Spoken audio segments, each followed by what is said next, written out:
पत्नी की डिलीवरी के समय छुट्टी लेने पर कंपनी ने नौकरी से निकाल दिया। डिलीवरी बॉय का काम करने से लेकर एक सफल बिजनेसमैन की कहानी। आज खुद की कंपनी का है 8 करोड़ रुपए का टर्नओवर। कई राज्यों में है इसकी फ्रेंचाइजी। नौकरी जाने के बाद आमतौर पर लोग तनाव में आ जाते हैं और हिम्मत खो देते हैं, लेकिन आपको एक ऐसे शख्स की कहानी बताने जा रहे हैं जिसने नौकरी छूटने पर अपनी दिल की सुनी, कड़ी मेहनत की और आज एक बड़ा बिजनेसमैन बन गया।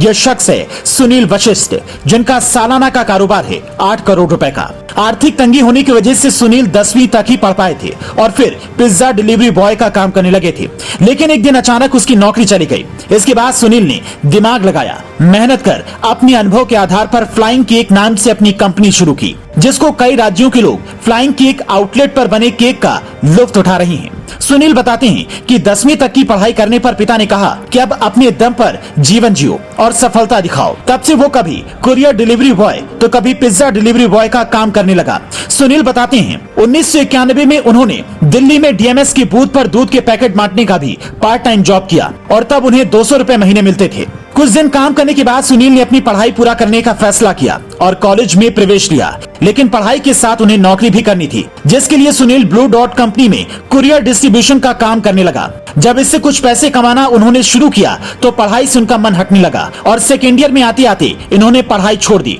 फिर 2.5 साल तक कुरियर कंपनी में काम किया। कुछ समय बाद कंपनी बंद हो गई और फिर वो बेरोजगार हो गए। रोजगार की तलाश में भटक रहे सुनील को इसके बाद साल 1997 में पता चला कि डोमिनोज नाम की एक विदेशी कंपनी ने दिल्ली के ग्रेटर कैलाश में अपना पहला आउटलेट खोला था। डोमिनोज में काम करने के लिए सुनील ने वहां इंटरव्यू दिया, लेकिन अंग्रेजी के ठीक न होने के कारण वो फेल हो गए। लेकिन उन्होंने हार नहीं मानी और फिर से तीसरी बार कोशिश की। इस बार साक्षात्कारकर्ता ने कहा कि वो उन्हें 2 बार मना कर चुका है, फिर बार बार क्यों आते हैं। इस पर सुनील ने जवाब दिया कि सर आप मौका दीजिए और देखिए, मैं अंग्रेजी भी सीखूंगा। जिसके बाद डोमिनोज में पिज्जा डिलीवरी बॉय सुनील को बना दिया गया। सुनील ने पिज्जा बॉय का काम बहुत मेहनत और लगन से किया, जिसकी वजह से उन्हें प्रमोशन भी मिला। जिसके बाद उसने शादी भी कर ली। सब कुछ सही चल रहा था। फिर जब उसकी पत्नी गर्भवती थी और उसकी डिलीवरी होनी थी तो उसे कंपनी ने छुट्टी नहीं दी। जाना जरूरी था, इसीलिए वो अपने जूनियर को काम सौंप कर चला गया, जिसकी वजह से उसके सीनियर ने उसको नौकरी से निकाल दिया। और फिर इस नौकरी को छोड़ने के बाद सुनील वशिष्ठ की जिंदगी बदल गई। नौकरी से निकाले जाने के बाद उसने अपना खुद का काम करना ही सही समझा। फिर सुनील ने जेएनयू के सामने फूड स्टॉल लगाना शुरू कर दिया, लेकिन एमसीडी वालों ने कुछ दिन बाद उसे अवैध बोलकर तोड़ दिया।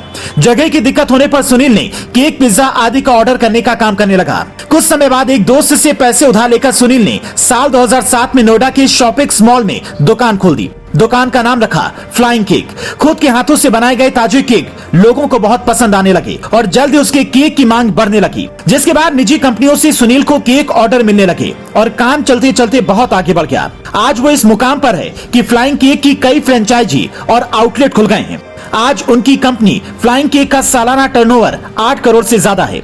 सुनील की मेहनत और लगन के बारे में आपका क्या कहना है? हमें अपनी राय कमेंट करके जरूर बताएं। देश दुनिया से जुड़ी तमाम खबरों के लिए पेज को फॉलो करना ना भूलें।